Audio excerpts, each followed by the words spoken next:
বিসমিল্লাহির রহমানির রহিম। মুন্না অফিসিয়ালে আপনাকে স্বাগতম।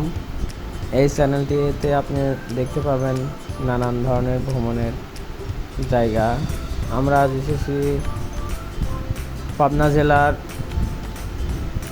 পশ্চিমে রয়েছে লালন শাহ সেতু এবং পাকশি হাডিং ব্রিজ, ১৭ বছর পুরাতন।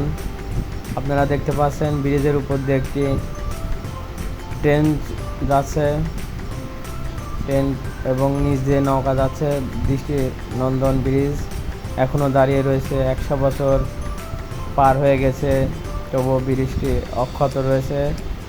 আর পদ্মা নদীতে আপনারা দেখছেন নৌকা চলছে, পদ্মা নদীর কলকল শব্দ এখন আর শোনা যায় না।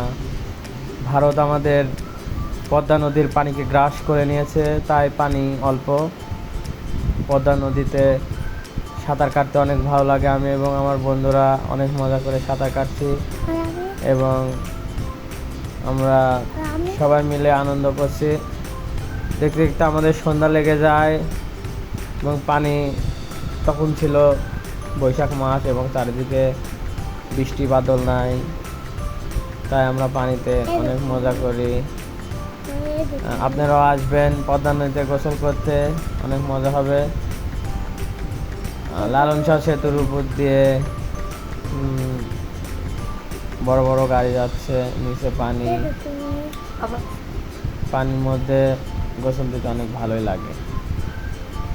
আশা করা যায় এই চ্যানেলে আরও ভালো ভালো ভিডিও আপনারা পাবেন, তাই চ্যানেলটিকে লাইক দিয়ে শেয়ার করে সাবস্ক্রাইব করে পাশে থাকবেন। ধন্যবাদ। আবার নতুন কোনো ভিডিও নিয়ে দেখা হবে। দেখতে পাচ্ছেন যে যারা সত্যি করে বলতে কি পদ্মা নদীর পানি অনেক ঠান্ডা। ধন্যবাদ।